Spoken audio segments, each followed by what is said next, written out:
ในขณะที่ฝั่งของสหรัฐอเมริกาครับคุณผู้ชมครับวันนี้นะครับทางด้านทำเนียบขาวนั้นมีการออกแถลงการออกมานะครับว่าประธานาธิบดีโจไบเดนผู้นำสหรัฐนั้นลงนามให้กฎหมายห้ามการนำเข้ายูเรเนียมเสริมสมรรถนะจากรัสเซียเนี่ยมีผลอย่างเป็นทางการกฎหมายเนี่ยจะมีผลบังคับใช้ภายในระยะเวลาอีก90วันนับตั้งแต่โจไบเดนลงนามเพื่อให้เป็นช่วงเวลาเปลี่ยนผ่านสำหรับทุกฝ่ายในการสำรองวัตถุดิบดังกล่าวซึ่งเป็นหนึ่งในส่วนสำคัญของเชื้อเพลิงที่ใช้ในโรงไฟฟ้านิวเคลียร์อย่างไรก็ตามมีการคาดการณ์ว่ากระทรวงพลังงานอาจกำหนดช่วงเวลาเปลี่ยนผ่านที่นานกว่านั้นโดยอาจมี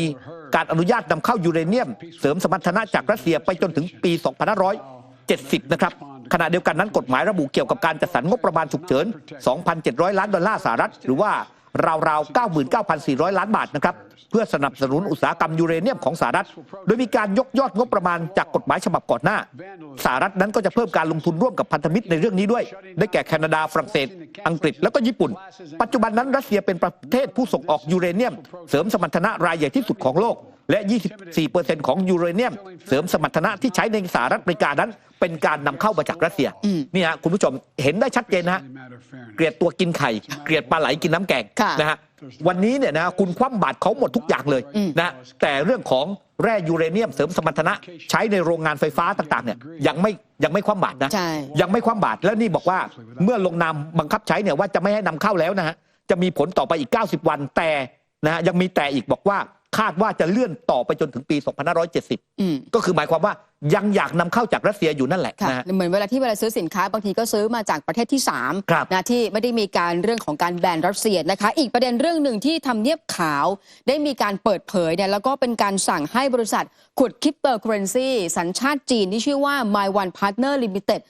ร่วมมือกันกับพันธมิตรนะคะที่ก่อนหน้านี้เนี่ยเขามีการไปซื้ออสังหาริมทรัพย์อยู่ใกล้ๆกับฐานทัพอากาศของสหรัฐอเมริกาในรัฐไวโอมิงบอกว่าต้องขายสินทรัพย์ขายทรัพย์สินเนี่ยภายใน120วันเพราะว่าทางการของสหรัฐอเมริกาเนี่ยกังวลว่าจะถูกสอดแนมเนื่องจากว่าฐานทัพตรงนี้น่ะเป็นที่ตั้งของคลังแสงนิวเคลียร์สหรัฐแล้วก็อสังหาริมทรัพย์ที่บริษัทสัญชาติจีนไปซื้อเนี่ยมันอยู่ห่างเพียงแค่1 กิโลเมตรเท่านั้นขณะเดียวกันยังบอกได้ว่าสิ่งที่เกิดขึ้นหรือว่าข้อตกลงดังกล่าวนี้มีการพิจารณาจากคณะกรรมการการลงทุนต่างประเทศในสหรัฐมีกระทรวงการคลังนะคะในการตรวจสอบความเสี่ยงต่อความมั่นคงแห่งชาติภายใต้กฎหมายในปี 2561 มีการเรื่องของการตรวจสอบการเข้าซื้อกิจการของต่างประเทศที่เป็นการลงทุนโดยไม่ได้ควบคุมการทำธุรกรรมเกี่ยวกับอสังหาริมทรัพย์เนื่องจากว่ากังวลต่อความมั่นคงแห่งชาติเหมือนกับที่เจเน็ตเยเลนค่ะรัฐมนตรีว่าการกระทรวงการคลังของสหรัฐก็ออกแถลงการถึงเรื่องนี้และก็มองว่าหลายอย่างเนี่ยสิ่งที่ทำเพราะต้องการสร้างความมั่นใจว่าการลงทุนของต่างชาตินั้นจะไม่เป็นการบ่อนทำลายความมั่นคงของชาติสหรัฐค่ะไม่ใช่เฉพาะเรื่องของการไปสั่งให้บริษัทเอกชนของจีนนั้นเนี่ยครับขายสินทรัพย์เนี่ยครับที่อยู่ใกล้กับฐานทัพนิวเคลียร์ของสหรัฐอเมริกาเท่านั้นล่าสุดนั้นทำเนียบขาวยังมีการประกาศนะครับว่ากำลังจะขึ้นภาษีสินค้านำเข้าจากจีนมูลค่าสูงกว่า 18,000 ล้านดอลลาร์สหรัฐหรือว่าราวๆ 666,000 ล้านบาทด้วยกันโดยมุ่งเป้าไปที่สินค้าที่มีความสำคัญทางยุทธศาสตร์นะครับสินค้าเป้าหมายที่สหรัฐนั้นระบุถึงครอบคลุมตั้งแต่รถยนต์ไฟฟ้านะครับแบตเตอรี่เหล็กแร่ธาตุสำคัญรวมไปถึงเซมิคอนดักเตอร์และรถยนต์ EV จะถูกขึ้นภาษี4เท่าเป็น 100% ขณะที่อัตราภาษีของเซมิคอนดักเตอร์จะปรับขึ้นจาก 25% เป็น 50% นะครับส่วนเหล็กและอลูมิเนียมบางชนิดจะถูกปรับขึ้นภาษี3เท่ารวมถึงมีการเพิ่มภาษีสำหรับแบตเตอรี่ลิเธียมไอออนของรถ EV และชิ้นส่วนของแบตเตอรี่ด้านกราไฟต์ธรรมชาติและแร่ธาตุสำคัญจะถูกเพิ่มจาก 0% เป็น 25% และเซลล์แสงอาทิตย์จะถูกเพิ่มอัตราภาษีจาก 25% เป็น 50% นะครับทำเนียบขาวระบุด้วยว่าการดำเนินการปรับขึ้นภาษีสินค้าจีนดังกล่าวมีจุดมุ่งหมายเพื่อส่งเสริมให้จีนนั้นขจัดแนวปฏิบัติทางการค้าที่ไม่เป็นธรรมที่เกี่ยวข้องกับการถ่ายทอดเทคโนโลยีทรัพย์สินทางปัญญาและนวัตกรรมในขณะที่ทางด้านหวังหวนปินโฆษกกระทรวงการต่างประเทศจีนนะครับตอบคำถามผู้สื่อข่าวในเรื่องนี้โดยแสดงจุดยืนคัดค้านการขึ้นภาษีฝ่ายเดียวของสหรัฐซึ่งถือเป็นการละเมิดกฎของการค้าและบอกว่าจีนนั้นจะใช้มาตรการที่จำเป็นทั้งหมดเพื่อปกป้องสิทธิและผลประโยชน์ที่ชอบด้วยกฎหมาย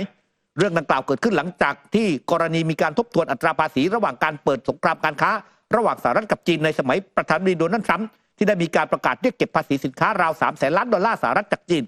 ภายใต้การสอบสวนในมาตรา 301 ได้กลายมาเป็นเครื่องมือที่ฝ่ายบริหารของโดนัลด์ทรัมป์ใช้ในการหาเหตุผลเพื่อขึ้นภาษีและผู้แทนการค้าสหรัฐจะมีหน้าที่ในการทบทวนผลกระทบการเก็บภาษีหลังเวลาผ่านไป4 ปีซึ่งประกาศเพิ่มอัตราภาษีของทำเนียบขาวครั้งนี้ก็เป็นไปการดำเนินการภายใต้มาตรา 301 ของรัฐบัญญัติทางการค้าปี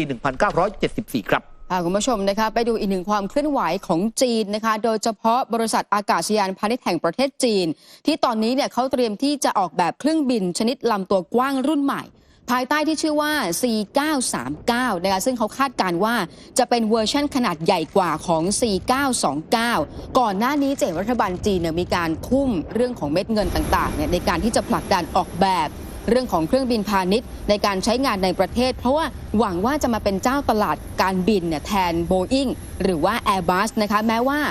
ตัวเจ้า C939 นี้ต้องใช้เวลาอีกหลายปีกว่าจะได้เห็นโฉมหน้าเครื่องต้นแบบให้ทั่วโลกได้เห็นแต่ถ้าเกิดว่าย้อนกลับไปเนี่ยจะเห็นว่าเครื่องบินพาณิชย์ของจีนเนี่ยถูกนำมาใช้แล้วถึง2รุ่นด้วยกันรุ่นแรกคือ ARJ21 นะคะก็เริ่มใช้บริการโดยสารการบินของจีนและก็สายการบินของอินโดนีเซียตั้งแต่ปี 2016 แล้วก็อีกรุ่นหนึ่งก็คือรุ่น C919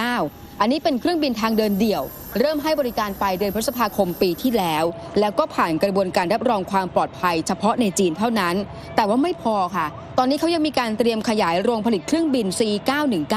หลังจากที่ได้รับคำสั่งซื้อมาแล้วมากกว่า 1,000 ลำแล้วส่วนใหญ่เนี่ยก็มาจากสายการบินของจีนนั่นเองค่ะครับคือก่อนหน้านี้ถ้าจำกันได้เนี่ยตอนที่สีจิ้นผิงไปยุโรปเนี่ยนะฮะก็บอกว่ามีการทำ MOU กับของ Airbus ฝรั่งเศสกันไปนะแล้วก็นั่นแหละครับมีการคาดการณ์กันว่าเพื่อต้องการให้ยุโรปนั้นเนี่ยสนับสนุนนะครับในการที่จะออกใบอนุญาตให้สายการบินของบริษัท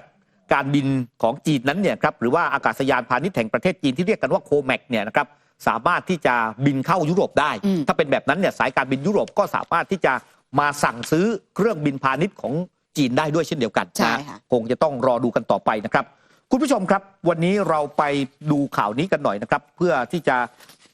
ดูนะครับเหตุการณ์ที่เกิดขึ้นในฝรั่งเศสนั่นก็คือกรณีที่ตอนนี้เนี่ยเกิดเหตุอุกอาจนะครับ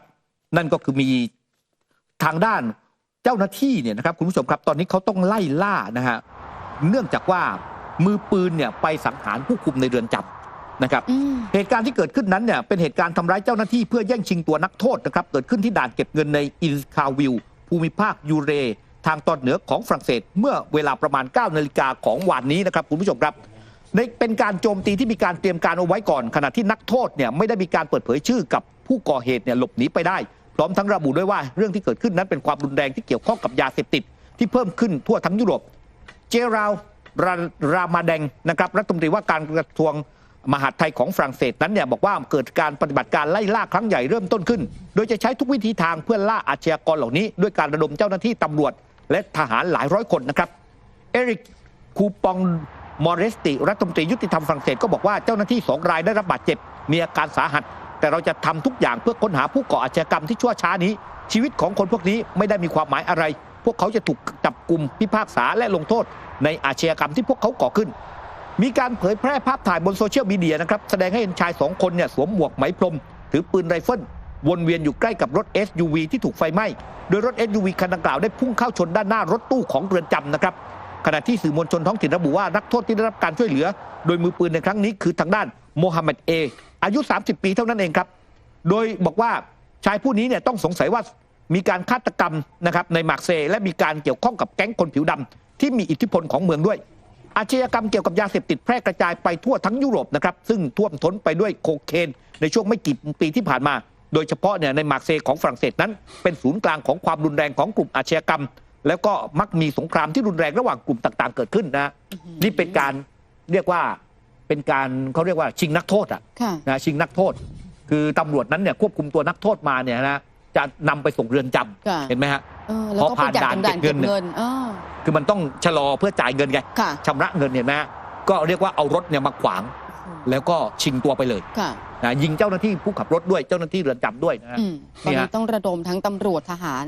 หลายร้อยนายนะเพื่อนำตัวนายคนนี้กลับมานะคะนี่คือทั้งหมดของข่าวสารต่างประเทศค่ะที่นำมาฝากในช่วงแรกของท็อปข่าวเที่ยงมาร่วมสนับสนุนท็อปนิวส์นำเสนอความจริงได้แล้ววันนี้เพียงกดปุ่ม Super Thanks แล้วเลือกจำนวนเงินตามที่ต้องการได้เลยครับขอบคุณครับ